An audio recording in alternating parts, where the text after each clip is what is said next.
Hiji music video thinna o thinna kiti hi nu ki kim khulib sadar hiya sakun aman ala changa hinji hakin alahi atuin kahin bola kahin sa do hi in audio sponsor hi amana hin bol pe chutale video sponsor hi nunga ki kim sanga university akuna hin bol hi ji chun hichi sponsor in bolte ni hi ai ti azong ka ki het khalo hi jong le pathin mapui na zala hung ki heto ka hiwin pathin zala music video album te ho somlani channa ka hin bol do theizin amani chunga jong pathin thangwa na ka hin pe chutale tunia hi chila anavia na ngail hazo si pathinin atha be in phathei ei bo pi taw hen ka ki pai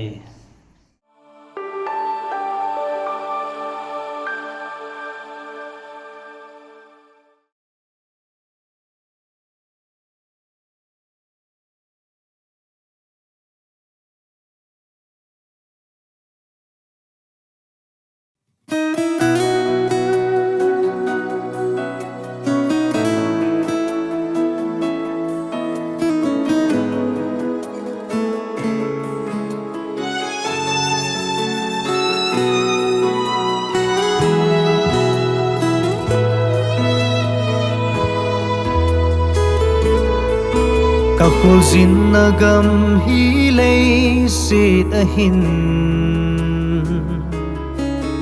Pakai phak thei na tam pi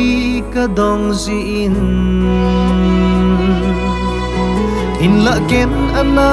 he phalovin Hep na tui pi sung na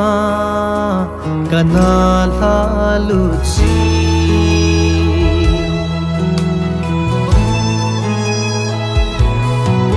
Ka khul zin na gam hi lei sit a hin Pakai phak thei na tam pi ka dong zin In la ken ana he phalovin Hep na tui pi sung na Kana la lut zin Thinna thinna o thinna tei lovin Oi man pa kai gam theng lo tei lo ding Kisi lung hayin ka hin bele o pakai Hallelujah amen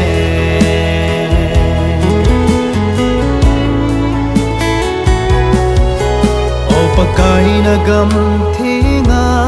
lutingin Ta sa le lagawa ki su thingain In la thin na hin ko ka man hin Lep na aha ne ne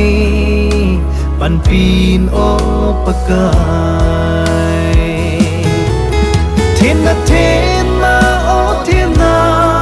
tei lovin Oi man pa kai gam theng lo tei lo ding Kisi lung hayin ka hin bele o pakai Hallelujah amen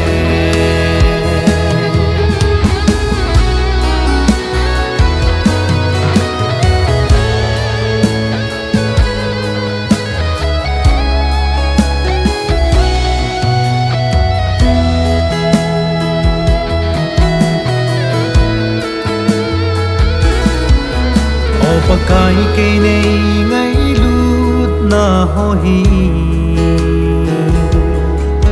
He phalau bangin hin ko kamang zin Nei lung ngay na ho la ngay zingin Tun ka hung nghe nei ngai Damin o pakai Thinna thinna o thinna tei lovin Oi man pa kai gam theng lo tei lo ding Kisi lung hayin